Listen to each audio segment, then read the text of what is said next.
Ada dua orang yang pengen jadi desainer, kalian dan aku. Let's say kalian baru tamat sekolah desain atau kuliah. Kalian belajar lagi, kalian riset tentang komunikasi dan visual. Terus kalian bertanya, belajar ke desainer-desainer yang senior. Dan semakin kalian menggali, semakin kalian bingung. Semakin takut dan akhirnya kayaknya aku belum pantas deh disebut sebagai desainer. Ditambah lagi kalian berpikir untuk jadi desainer tuh ternyata harus punya MacBook, pen tablet, iPad. Yang pada akhirnya kalian benar-benar menyerah untuk jadi seorang desainer. Sedangkan contoh yang kedua, diriku, yang mana aku nggak peduli dengan itu semua. Karena aku suka berbagi dan aku suka desain, aku tetap bikin konten pertamaku tentang desain di YouTube dengan skill editing kamera apa adanya. Di situ aku dapat banyak komen negatif ya, wah sok-sokan jadi konten kreator, sok-sokan sharing tentang desain gitu. Tapi setelah itu, aku tahu ternyata konten desain yang disenangi banyak orang, yang dicari banyak orang itu apa, aku semakin tahu. Sehingga aku perbaiki, kemudian aku posting lagi. Semakin aku posting, semakin banyak yang mengenalku. Semakin banyak kampus-kampus yang mengundang aku untuk sharing di kampus mereka. Brand-brand yang mengajak Rio Purba bekerja sama. Klien yang mengontak aku gitu ya, untuk dibuatkan desain logo dan visual identitas mereka. Dua orang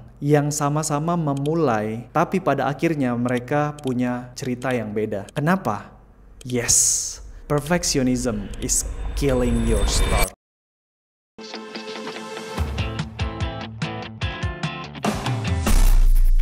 BTW video ini aku peruntukkan untuk kalian yang pengen jadi profesi apapun. Desainer grafis, content creator, profesi apapun. Aku tahu pasti kalian punya cita-cita dan keinginan ke depan itu pengen jadi apa gitu ya. Dan sering sekali di dalam prosesnya itu tiba-tiba tuh muncul imposter syndrome. Di awal karirku, aku nggak peduli ya dengan perfectionism yang tadi aku ceritain gitu. Contoh yang pertama dimana aku mulai ngonten di awal 2016 di YouTube. Mulai dengan setup seadanya, dengan background batu bata, kemudian dengan skill editing apa adanya, dan aku belum tahu komposisi dan lain-lain kayak gitu-gitu. Di tengah banyak orang yang mau jadi content creator itu mikirin, wah harus punya kamera ini, wah nggak bisa rekaman, ruanganku nggak estetik, macem-macem alasan imposter syndrome itu tadi, sehingga kalian nggak merasa layak untuk jadi content creator.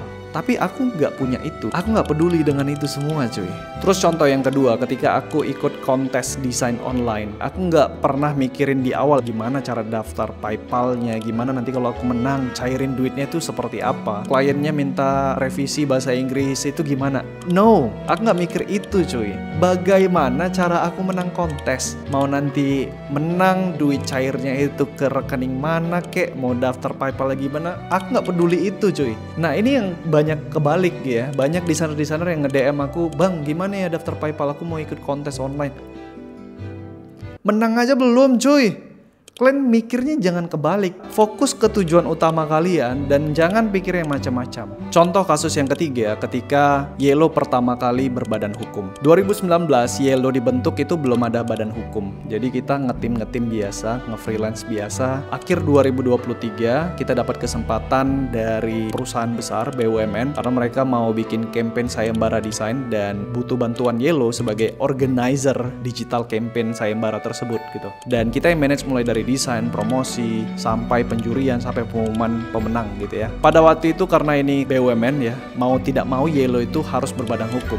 Dan aku sama sekali nggak ngerti dan nggak paham badan hukum itu seperti apa, cara ngurusnya. Wah itu ribet gitu. Kalau seandainya aku ngabisin waktu untuk belajar dan mikirin tentang bangun PT berbadan hukum itu gimana, pasti project ini berlalu gitu. Kesempatannya hilang gitu cuy. Yang aku lakukan adalah aku cari orang yang bisa ngurus PT, tanya ke BUMN-nya itu, klien kami, apa aja syarat yang harus ada supaya kami bisa ngerjakan project ini, mereka kasih, dan aku cari orang yang bisa ngurus itu. Udah, langsung bayar aja cuy.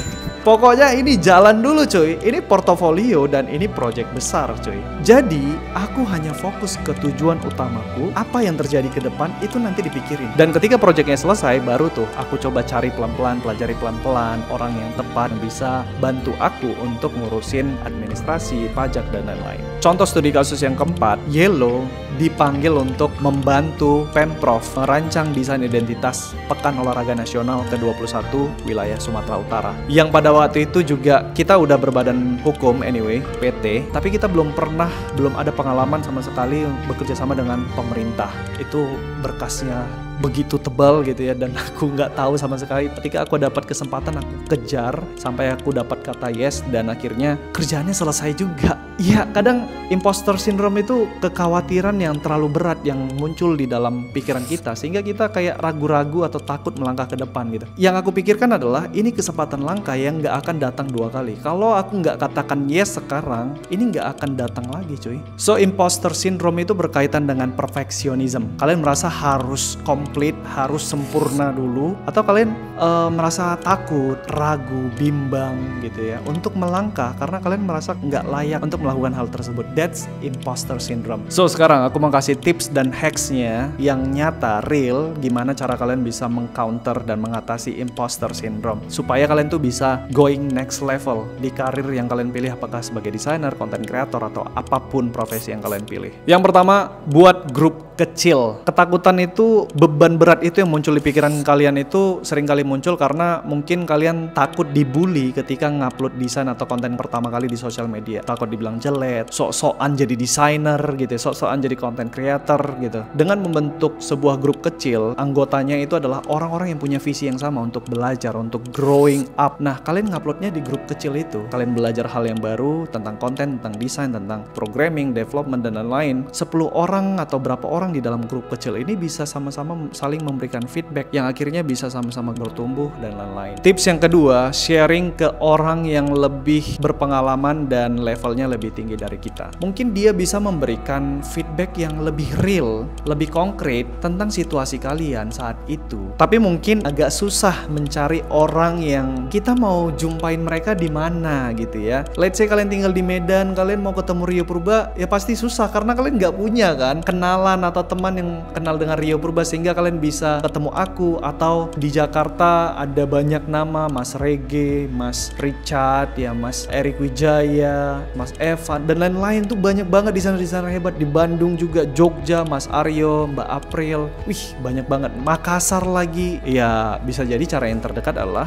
nge-follow akun sosial media mereka, aktif di konten-konten mereka, sehingga desainer tersebut tuh lebih mudah mengenali kalian gitu ya. Buat karya, kalian tag desainer-desainer yang kalian pengen tuju, jangan nyerah sampai dia notice kalian gitu. Atau kalau misalnya desainer tersebut tuh sering ngisi workshop, ngisi kelas, atau hadir di kampus, kalian tuh wajib datang, wajib daftar seminar nasionalnya. Kalian di situ punya kesempatan untuk mengenalkan diri kepada mereka. Ya harapannya itu pintunya itu bisa lebih terbuka cuy. Itu sih ya. Sebenarnya banyak cara dan aku bebasin aja ke kalian. Yang penting kalau bisa kalian tetap sharing ke orang yang lebih berpengalaman. Yang ketiga, cari style karya yang unik, yang memang itu kalian yang punya. Rasa nggak enak di pikiran itu sering kali muncul karena kalian merasa kayak desainku jelek, kontenku jelek, kayak nggak pantas gitu ya. Nah sebenarnya kalau kita berbicara tentang karya seni gitu ya, atau karya yang ekspresif berasal dari dalam diri kita, sebenarnya nggak ada karya yang jelek atau cantik. Yang ada tuh adalah kita mungkin belum menemukan penikmat dari karya-karya kita.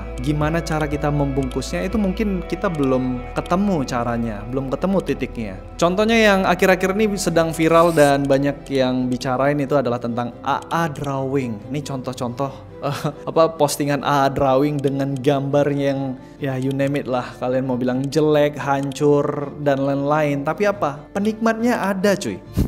Penontonnya rame terus cuy. Kalau beneran ada IP rights-nya dan sudah banyak yang kenal dia bikin merch dan banyak pengagumnya gitu, dia bisa monetize itu gitu teman-teman. Nah jadi pelajarannya adalah teman-teman harus mengerti siapa target penikmat karya kalian, konten kalian.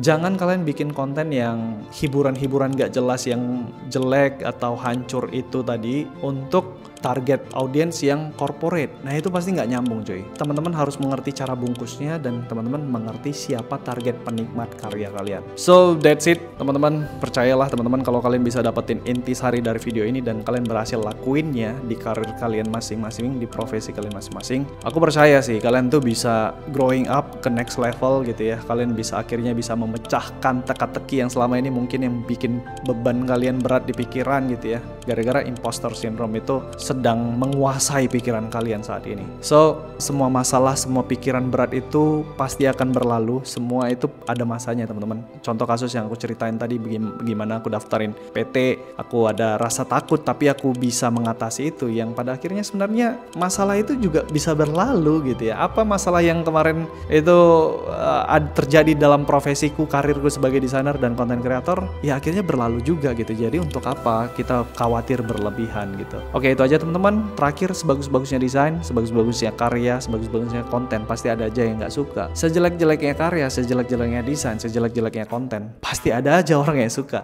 So, mau karya kalian bagus, mau karya kalian jelek, jangan pernah takut berkarya. Aku Rio Purba, see you guys on the next video.